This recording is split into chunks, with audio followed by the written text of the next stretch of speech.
Hello dear students, आज हम discuss करेंगे how to balance chemical equations, जिसमें फर्स्ट क्वेश्चन है CaCO3 gives us CaO plus CO2। हम LHS और RHS दोनों साइड्स चेक करेंगे कि नंबर ऑफ एटम्स इक्वल हैं या नहीं है। अगर इक्वल हैं तो हम लिखेंगे कि इक्वेशन इज ऑलरेडी बैलेंस। अगर इक्वेशन बैलेंस नहीं है तो फिर हम LHS और RHS के नंबर ऑफ एटम्स को इक्वल करेंगे। So first question Ca, calcium LHS पे एक प्रेजेंट है, RHS पे भी एक है। देन हम कार्बन को चेक करेंगे, 1 1। देन ऑक्सीजन 3, ऑक्सीजन 2 प्लस, यहाँ पे एक और है 2 + 1 3। So this equation is already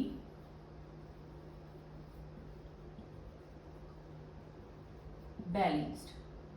हम नेक्स्ट इक्वेशन की तरफ चलते हैं। सेकेंड, जिंक Zn यहाँ 1 है, RHS में भी 1, H यहाँ 1 एटम प्रेजेंट है, यहाँ 2 एटम्स, तो ये हम यहाँ पे 2 लगा लेंगे बिकॉज यहाँ RHS में 2 एटम्स हैं। अब जो ये 2 मैंने यहाँ लगाया फ्रेंड से, ये यहाँ पे नहीं लग सकता क्योंकि अगर यहाँ पे लगेगा तो वो केवल क्लोरीन का होगा। अगर यहाँ पे लगा हुआ है तो वो हाइड्रोजन का भी है और क्लोरीन का भी है। फिर RHS पे देखते हैं, देखो यहाँ पे हाइड्रोजन 2 हो गए हैं और क्लोरीन यहाँ पे 1 है, 2 1 2, क्लोरीन भी 2 है। देन क्लोरीन यहाँ भी 2 है। एक बार हम फिर से ही चेक करेंगे, Zn1 Zn1, 2 1 2 hydrogen, 2 hydrogen, chlorine 2 chlorine 2।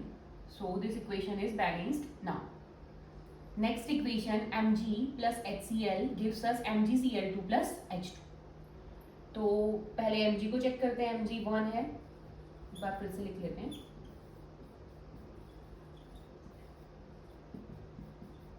Mg1 Mg1, H1 यहाँ 2 है तो हमें यहाँ से 2 लगाना होगा। अब चेक करते हैं, हाइड्रोजन 2 1 2, क्लोरीन भी 2 1 2। हाइड्रोजन तो बैलेंस्ड है, RHS में 2 है, पर क्लोरीन के कितने एटम्स प्रेजेंट हैं?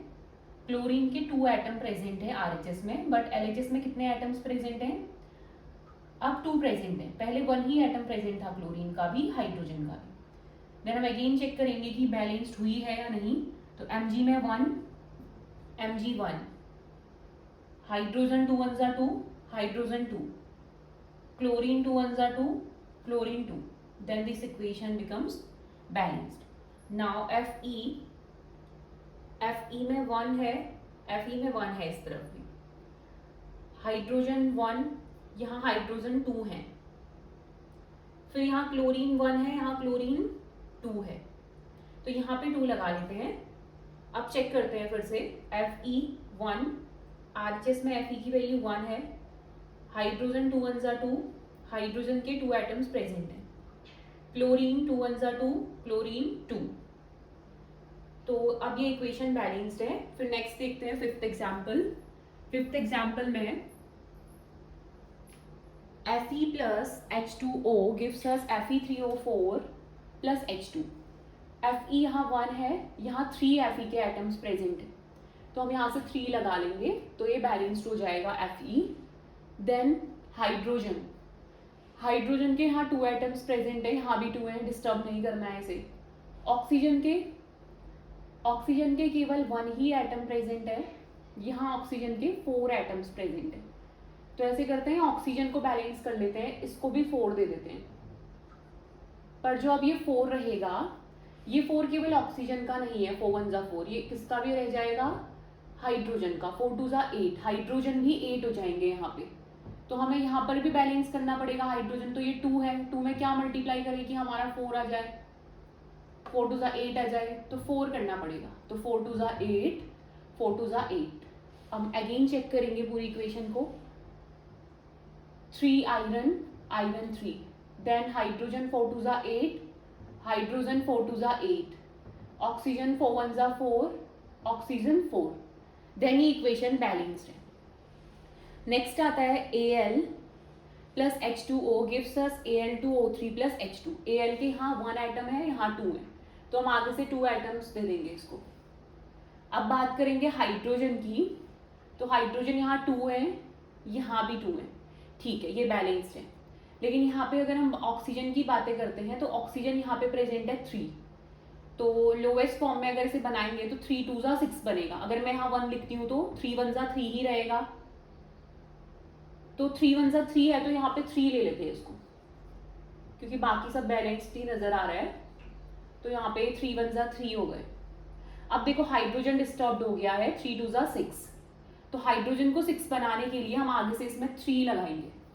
अब अगेन चेक कर लेते हैं, एल्यूमिनियम के 2 एटम्स प्रेजेंट हैं, 2 एटम्स RHS में भी हैं।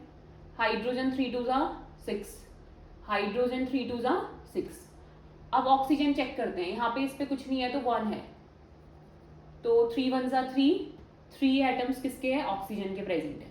नाउ ये इक्वेशन क्या है, बैलेंस्ड है। 7 क्वेश्चन देखते हैं। Cu plus AgNO3 gives us CuNO3 whole twice plus Ag। तो यहाँ पे हम Cu देखते हैं, Cu पे 1 एटम है, यहाँ पे भी Cu पे 1 एटम है। फिर अगर हम बातें करेंगे Ag की, तो Ag पे भी 1 एटम प्रेजेंट है, यहाँ पे भी 1 है। नेक्स्ट नाइट्रोजन, नाइट्रोजन के यहाँ देखना है, LHS में 1 है। यहाँ पे ये जो होल ब्रैकेट लगा हुआ है, ये जो 2 है ये केवल ऑक्सीजन का नहीं है, ये जाएगा नाइट्रोजन के पास भी। तो 2 1 जा 2, 3 2 जा 6 ऑक्सीजन है, और यहाँ ऑक्सीजन केवल 3 ही है। तो पहले तो हम सबसे पहली बात होती है कि जैसे जो ज्यादा क्वांटिटी में है नाइट्रोजन 2 1 जा 2 है और ऑक्सीजन 3 2 जा 6 है, तो यहाँ पे ऑक्सीजन को 6 कैसे बनाए, आगे से हम 2 लगा लेंगे, तो ऑक्सीजन बैलेंस्ड हो गया है।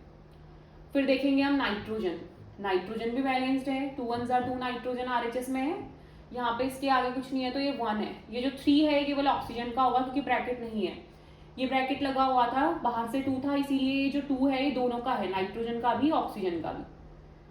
तो यहाँ पे नाइट्रोजन भी बैलेंस हो गया, ऑक्सीजन भी बैलेंस्ड है। अब Ag को देखते हैं, Cu ऑलरेडी बैलेंस था, तो Ag यहाँ पे 2 एटम्स प्रेजेंट है LHS में, RHS में केवल 1 है, तो हम आगे से 2 लगा लेंगे। तो अब बैलेंस्ड है, Cu1 Cu1, Ag2 Ag2, nitrogen 2 nitrogen 2, oxygen 3 2 जा 6, ऑक्सीजन 3 2 जा 6। Now this equation is also balanced. 8th question, Zn plus O2 gives us ZnO। तो Zn1 ऑक्सीजन पे 2 है, यहाँ पे ऑक्सीजन पे 2 नहीं है, तो क्या करेंगे हम 2 आगे से लगा लेंगे। अब इसके पास जो ये रहता है 1 रहता है, 2 1 जा 2, ऑक्सीजन 2 है। अब देखो जिंक डिस्टर्ब हो गया है, अब जिंक 2 है, क्योंकि आगे से ये जो लगा है 2 1 जा 2 बनेगा, तो हमें आगे से भी क्या करना पड़ेगा, इसके 2 लेना पड़ेगा। तो ये कुछ एग्जाम्पल्स थे जो कि हमने सीखे कैसे बैलेंस करते हैं इक्वेशंस को, केमिकल इक्वेशंस को। नेक्स्ट वीडियो में हम कुछ और एग्जाम्पल देखेंगे जिन्हें हम बैलेंस करेंगे। तो नेक्स्ट वीडियो में मिलते हैं, थैंक यू।